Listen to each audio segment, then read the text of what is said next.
제 구독자 1000명 기념 영상에 한 구독자분께서 일본의 올타임 레전드 나카타 히데조시의 소개 영상을 만들어달라고 의견을 주셨습니다. 지금 엔도, 미토마, 노아, 쿠보 이 친구들이 지금 일본에서 잘 나가는데 왜 굳이 나카타? 한국 사람들에게 해버지는 박지성이죠. 현재도 대다수의 일본 축구 팬들이 역사상 최고의 일본 축구 선수 하면 나카타를 꼽을 정도입니다. 지금부터 일본의 해버지 나카타를 소개하겠습니다. 나카타는 1977년 일본 야마나시현 코후에서 태어났습니다.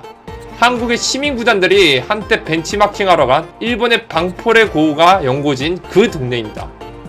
나카타가 축구를 입문하게 된 계기는 그가 초등학교 시절에 봤던 캡틴 츠바사라는 일본의 축구 만화입니다.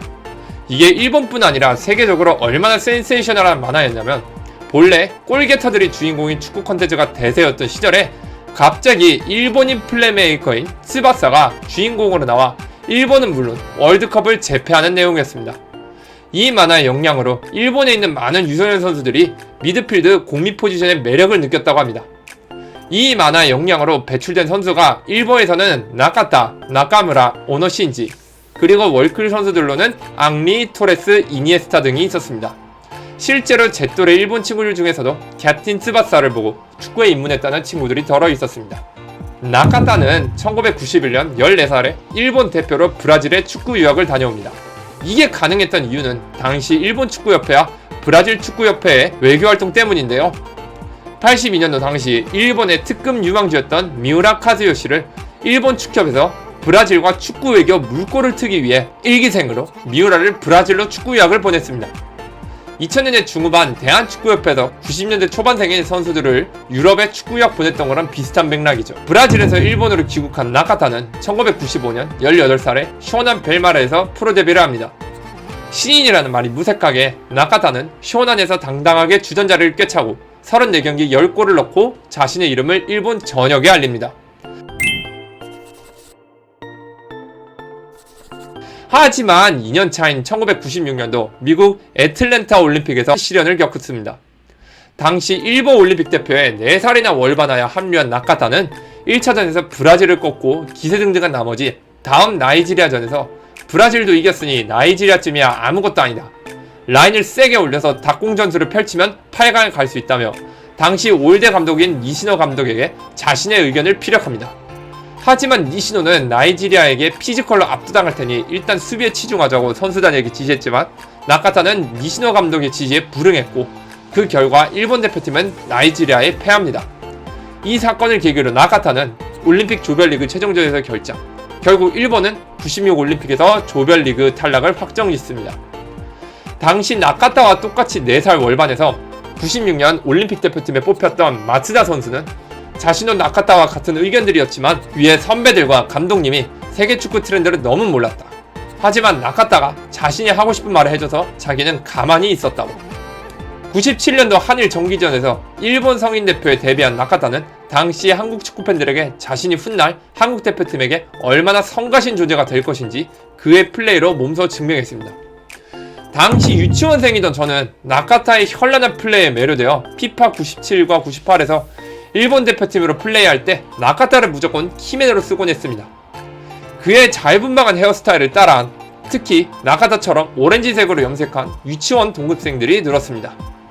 그리고 인근 초등학교 운동장에서 아이들끼리 축구할 때면 술래잡기식으로 나카타 놀이를 하며 나카타 한 명을 술래로 하고 나머지 아이들은 한국 축구 선수 역할을 하며 패스게임을 했던 기억이 있습니다. 그만큼 나카타는 90년대 후반, 2000년대 중반까지 한국에서도 많이 거론되는 일본 선수였습니다. 이 시기에 나카타는 친선 경기 포함 98 월드컵 최종 예선을 합쳐 대표팀 1년차에 16경기 출전 5골을 기록했습니다.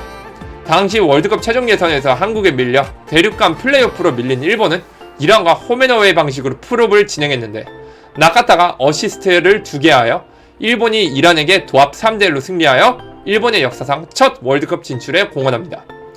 이 활약으로 97년도에 나카타는 일본의 올해 선수상, 아시아 올해 선수상, 그리고 J리그 베스트 11에도 드는 영예를 안았습니다.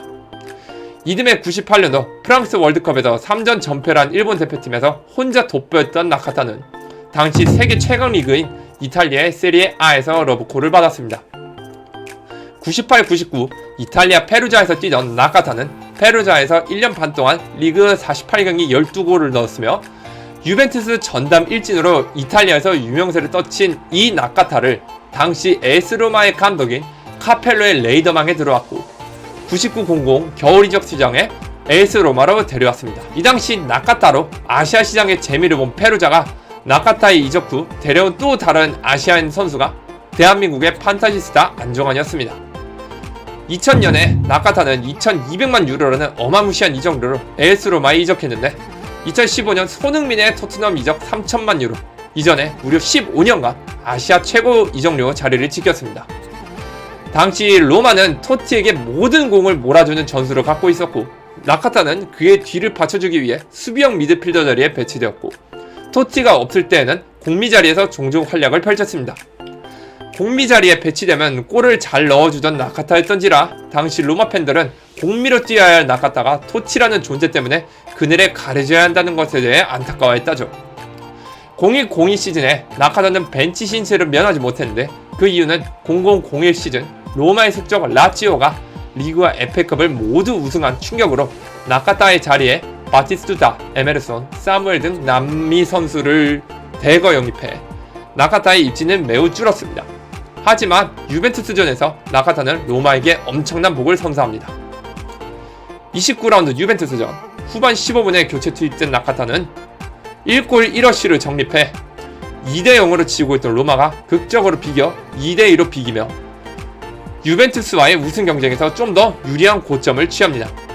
이 기세로 상승세를 탄 로마는 최종전 파르마에게 2대0으로 승리해 유벤투스와 승점 2점 차로 동양인 최초의 스쿠데토 수상자가 되었습니다. 당시 이게 얼마나 대단한 거였냐면 챔피언스 리그 우승보다도 세리에 7공주 중 누가 우승하는지가 예측이 더 어렵고 난이도도 높다고 정평이 났던 그런 시대였던지라 AS 로마가 이태리 리그를 우승한 건 곧 맨체스터 시티가 지난 시즌 트래블을 달성한 것과 맞먹는 임팩트를 선사하던 시절이었습니다.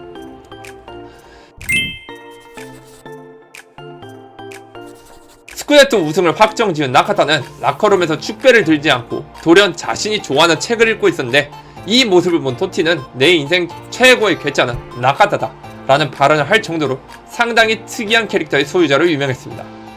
그의 이러한 끼는 일본 대표팀에서도 종종 나왔는데요. 일본 대표팀 경기 때 일본 선수들 중 유일하게 일본 국가인 기미가요를 부르지 않자 일본 우익들이 나카타를 집요하게 공격했죠. 그러자 나카타의 답변은 기미가요는 경기 전에 부르기엔 우울하다. 여기서 나카타의 제일교포 의혹이 제기됐는데 사실 나카타라는 성이 일본에서 흔하지도 않고 히데토시라는 이름도 일본에서는 거의 없는 이름입니다.